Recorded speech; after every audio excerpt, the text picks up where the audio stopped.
মুনিরা শারমিন, জুলাইয়ের কথা বলছিলাম, 24শে জুলাইয়ে এর আগেও আমরা দেখেছি যে এর আগের কোটা সংস্কার আন্দোলন, নিরাপদ সড়ক আন্দোলন থেকে শুরু করে বিভিন্ন সময় কিন্তু তরুণরা একেবারে রাস্তায় নেমে এলো এবং অনেক সময় এটি ছিল রাজনৈতিক নেতৃত্বের বাইরে গিয়ে, অর্থাৎ তরুণরা নিজেরাই সংগঠিত হয়ে এসছে।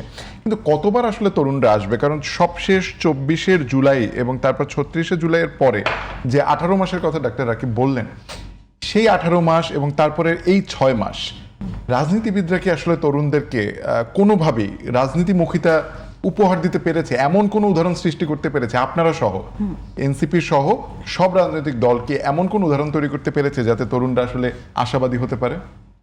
খুবই খুবই গুরুত্বপূর্ণ একটা প্রশ্ন। আপনি হয়তো না আনলেও আমি এই বিষয়টা নিয়ে আলাপ করতে চাইতাম। সেটা হচ্ছে, দেখেন, আমি যদি বলি যে এখানে বাংলাদেশের এই মুহূর্তের রাজনীতিতে একটা জেনারেশনাল ফাইট চলতেছে।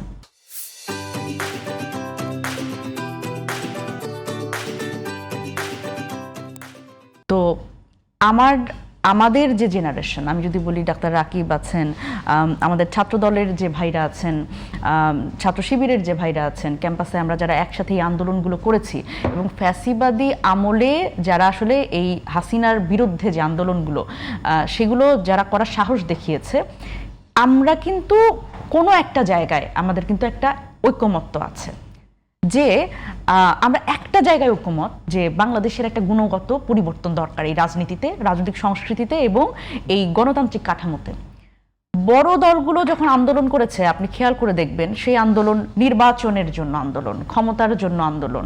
কিন্তু দেখেন, আমার যখন এই গণ অভ্যুত্থানের কথা বলি, আমার যে পাশের যেই ভাইটা ছিলেন, ছাত্র দলের যে ভাইটা ছিলেন বা বিএনপির হয়তো একদম তৃণমূল পর্যায়ে যেই ভাইটা ছিলেন, তার আসলে পরিবর্তনটা সে কি চেয়েছে?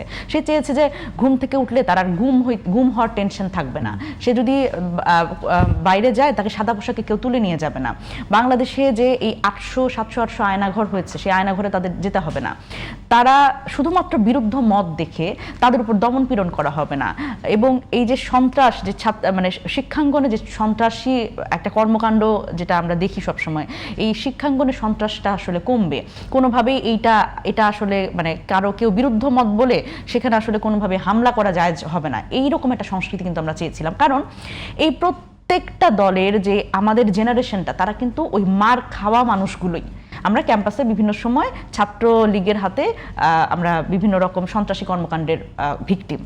তো এই ভিকটিম মানুষগুলো সবাই কিন্তু আসলে একসাথে এই ক্ষমতা কাঠামোতে, আমি যদি বলি বা রাজনৈতিক স্ফিয়ারে কিন্তু সবাইকে সমানভাবে কিন্তু তাদের আনা হয় নাই। আপনি দেখেন এখন বিএনপির যারা সংসদে, তারা কারা? আমি তাদের যেই দীর্ঘ লড়াই সংগ্রামের ইতিহাস, আমি তাদের কোনোভাবেই ডিমিন করছি না, ছোট করছি না। কিন্তু আমার কথা হচ্ছে যে জেনারেশনাল গ্যাপটা দেখেন। আমার সাথে যেই নিরাপদ সড়ক আন্দোলন বলেন, কোটা সংস্কার আন্দোলন বলেন 2018 সাল বা তারও আগে থেকে ভ্যাট বিরোধী আন্দোলন, এই আন্দোলনগুলোতে আমার যারা সহযোদ্ধা, তারা কিন্তু এখনো সেই আগের জায়গাটাতেই আছে। আপনি দেখেন এই যে আমান ভাই, বিএনপির আমানুল্লাহ আমান, তার যে একটা লড়াই সংগ্রামের ইতিহাস আছে, সে যেভাবে করে জেলে গেছে এবং তার মা আদালতের বারান্দায় বারান্দায় ঘুরেছে, সেই যে সেই স্ট্রাগলের জায়গাটা কি আসলে বিএনপি তাদের কি মূল্যায়ন করলো কতটুকু, বা তাদের তরুণদের কিভাবে করে তারা মূল্যায়ন করছে, এটা খুবই গুরুত্বপূর্ণ। এই প্রশ্নটার উত্তর খোঁজা, যখন আমরা এই তরুণদের রাজনীতিতে আনবো না এবং এই যে সিনিয়র রাজনীতিবিদ এবং বর্ষিয়ান রাজনীতিবিদ তাদের জায়গাটা কুক্ষিগত করে রাখবার একটা মনস্তত্ত্ব আছে, এবং এটা আমি পুরোপুরিভাবে মনে করি রাজনৈতিকভাবে তারা আসলে উদারতা দেখাতে পারছে না এবং তারা নিজেরাও জায়গাটা ছাড়ছে না। আপনি দেখেন ডাক্তার রাকিব ভাইয়ের কথাই ধরেন, উনি তো বিএনপির পক্ষে আসলে বিভিন্নভাবে কথাবার্তা বলেন, সেই জায়গাগুলোতে যুক্তি দিয়ে ডিফেন্ড করার চেষ্টা করেন। কিন্তু আপনি দেখেন ওনাকে কি আসলে বিএনপি সেভাবে করে মূল্যায়ন করতে পেরেছে কিনা? আপনি দেখেন ওনার থেকে অযোগ্য অনেককে আবার দেখা গেছে যে তাদের হয়তো যুগপৎ আন্দোলনের সহযোগী, সেখানে শুধুমাত্র একটা মানে টোকেনিজম হিসেবে বা ট্রফি দেওয়ার জন্য তাকে দেখা গেছে রাজনৈতিক উপদেষ্টা করে ফেলেছেন। তো এরকম ঘটনাও তো আছে। সুতরাং এই তরুণরা আসলে মোটিভেশনের জায়গাটা কোথায়? 5 আগস্ট পরবর্তী সময় এই তরুণদের মোটিভেশন কিন্তু আসে নাই, এবং এটার জন্য আমি যেটা মনে করি সেটা হচ্ছে এই বর্ষিয়ান রাজনীতিবিদ যারা আসলে আমি 3 বারের এমপি এই কথাটা বলতে পছন্দ করে, আমি 4 বারের চেয়ারম্যান এটা বলতে পছন্দ করে, but where is the retirement time?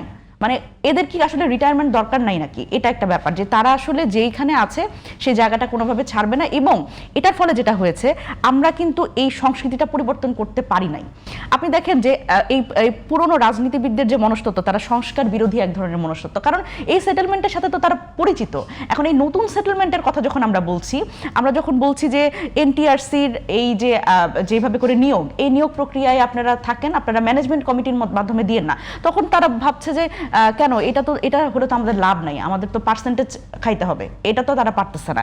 আপনি ধরেন বসুন্ধরাকে যেভাবে করে আসলে এই জ্বালানি খাতটাকে বেসরকারীকরণ করা হচ্ছে, এখানেও তো একটা পার্সেন্টেজের খেলা আছে। আপনি দেখেন তরুণরা, আপনি মানে আমি যদি বলি যে তারা অনেক ক্ষেত্রে এই দুর্নীতির বিরুদ্ধে, চাঁদাবাজির বিরুদ্ধে, এই ঘুষ দুর্নীতির বিরুদ্ধে। সুতরাং এই তরুণদের যদি আমরা আসলে রাজনীতিতে আনতে পারতাম, বড় দলগুলোরও তরুণরা যদি রাজনীতিতে আসতো, তাহলে এই জায়গাগুলোতে অনেক গুণগত পরিবর্তন আমরা দেখতে পারতাম। রাজনীতি সংস্কৃতি বলেন, নির্বাচনী সংস্কৃতি বলেন, এই জায়গায় হচ্ছে একটা গুণগত পরিবর্তন হয়তো আমরা আনতে পারতাম।